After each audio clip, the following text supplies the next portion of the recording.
My husband and I hadn't spoken a word to each other in a year. When he finally returned to the States and tried to initiate a truce, he reached out to take my hand right in front of his subordinates. I instinctively flinched, pulling away. When he tried to slide his arm around my waist, I shoved him off entirely. Later, a friend asked me why I wouldn't just give him another chance. I couldn't help but vent. Devin and I are basically strangers now, I told her, swirling my drink.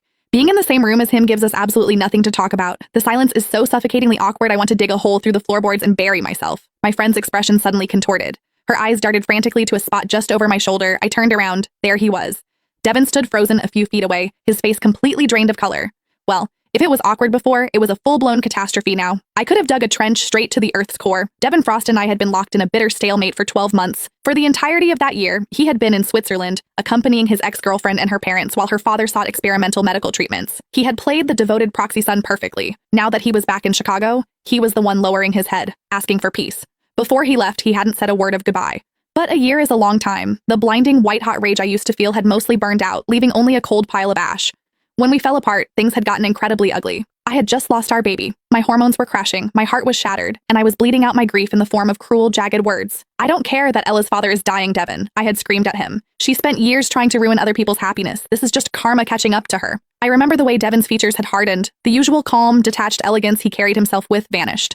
He narrowed his eyes, and the look he gave me was absolute ice. "Joyce," he had growled, his voice dangerously low. "How can you be so vicious?" That was the last time we saw each other. The very next day, he boarded a private flight to Zurich with Ella and her parents. Since returning a month ago, Devin had been playing the role of the attentive, perfect husband to a terrifying degree. My friend leaned in, whispering, "Joe, he's been back for weeks. Are you really going to keep icing him out? He's gorgeous, he's a tech billionaire, and trust me, there is a line of women waiting for you to drop the ball." She wasn't wrong.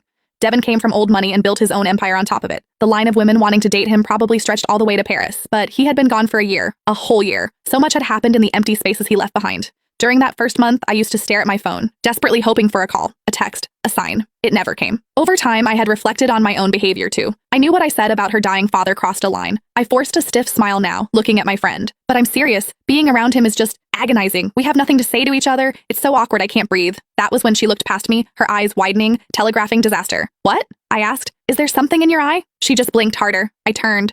Devin's tall, imposing frame was rigid. His skin was pale under the dim lighting of the venue. My mouth twitched in a grimace of sheer mortification. His dark eyes locked onto mine, a storm of turbulent emotions swirling in their depths.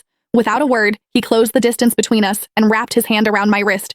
I tried to twist away. I couldn't. His grip was an iron vice. He marched me straight to the elevator, down to the parking garage, and practically folded me into the passenger seat of his Aston Martin. I watched him from the corner of my eye. His jaw was clenched so tight I thought it might shatter. A year ago, our marriage was a well-kept secret. The media didn't know the CEO of Novatech was a married man.